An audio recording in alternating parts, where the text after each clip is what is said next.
Your story isn't your identity. It is your starting point. That's it. Have you ever looked at your past, your traumas, your mistakes, your hard seasons, and thought, is this just who I am? Is this it? If so, this episode is for you.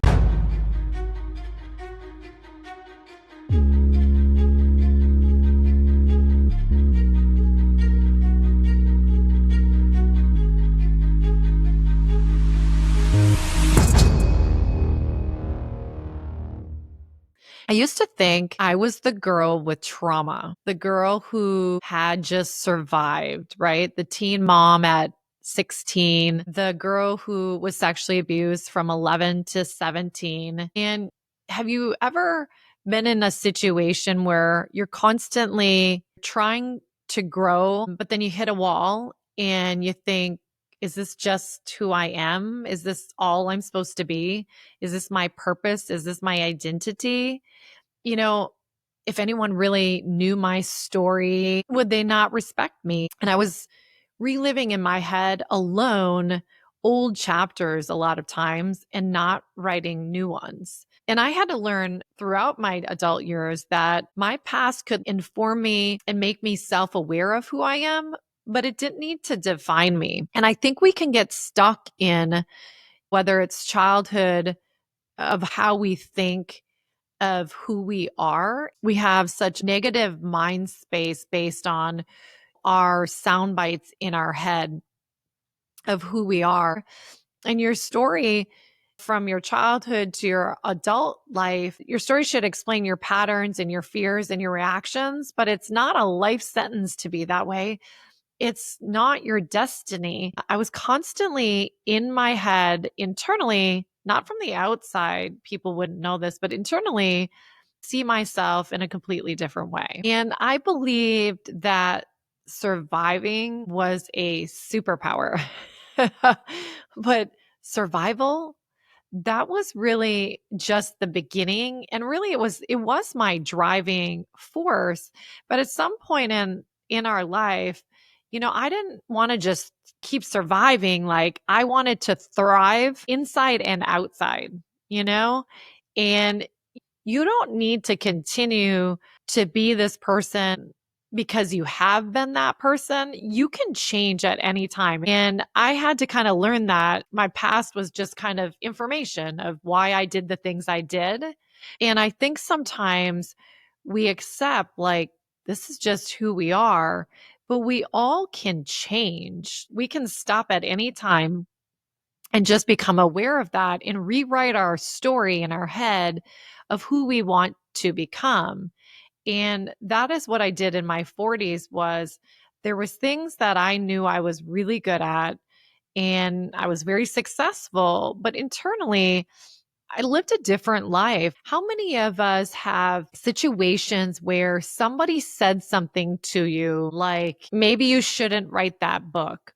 Or I can't believe you're thinking about changing careers because you're in your 40s, or, whatever that soundbite is. And it can take one moment, one sentence to impact you. And all of a sudden you think, is this who I am?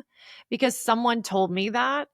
And we might give up on our whole entire dreams and vision of our future self because of some negative thing, whether it was from our childhood or a current situation, and we let that become our definition of who we are.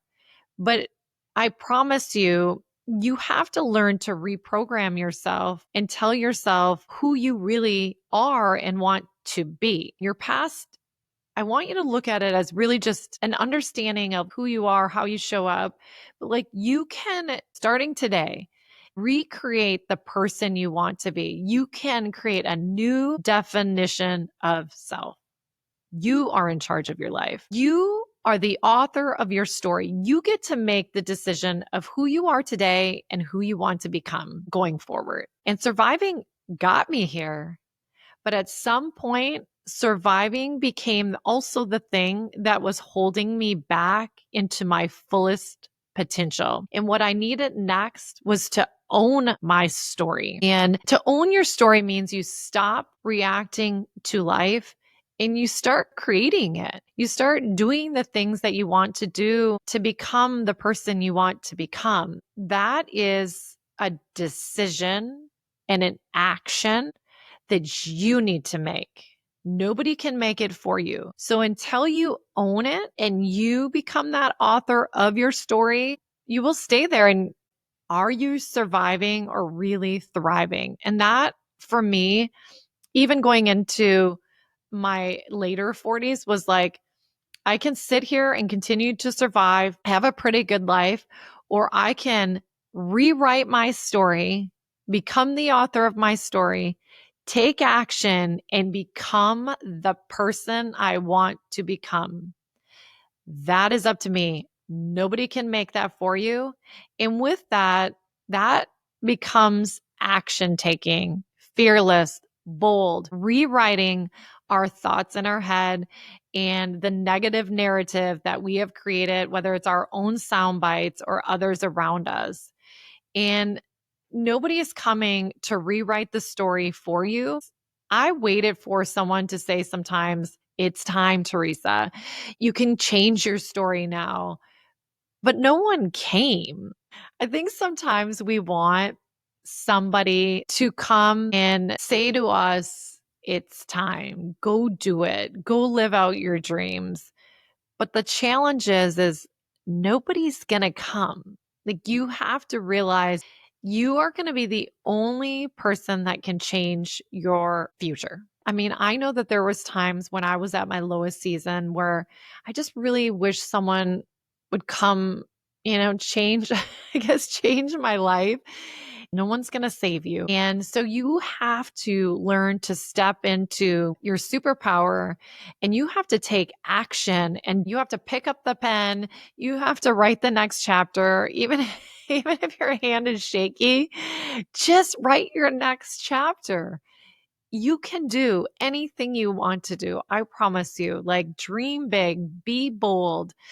What chapters have you been stuck reliving over and over? And what chapters are you ready to rewrite next? Do you think you're really the author of your story? Are you writing your story? Are you just surviving? Or you becoming the person you want to be today? I'm now in my season of my life where I'm stepping into this podcast and other opportunities, and I know nothing about this stuff. I've done motivational speaking. I've been a leader, but like, a podcast is so foreign to me. But I'm doing it. I'm taking action. And I realize that no one's going to set up my podcast for me. The only way I'm going to be able to do that is actually just do it. And it's messy, and that's okay. But think about your story, and what does it look like today? Like, what story do you want to write? If you could write your book today, what would you want that story to look like? What would the chapters look like? And you have a chance to create every chapter in your story and redefine who you want to be in your future. And it does not matter what someone told you. What do you feel internally, and who do you want to become today?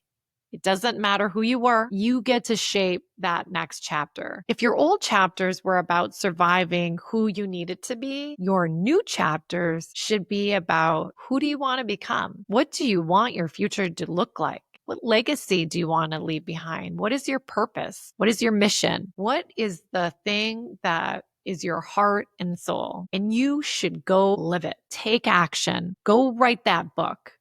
Go start that business. Go whatever that may be, and go do it.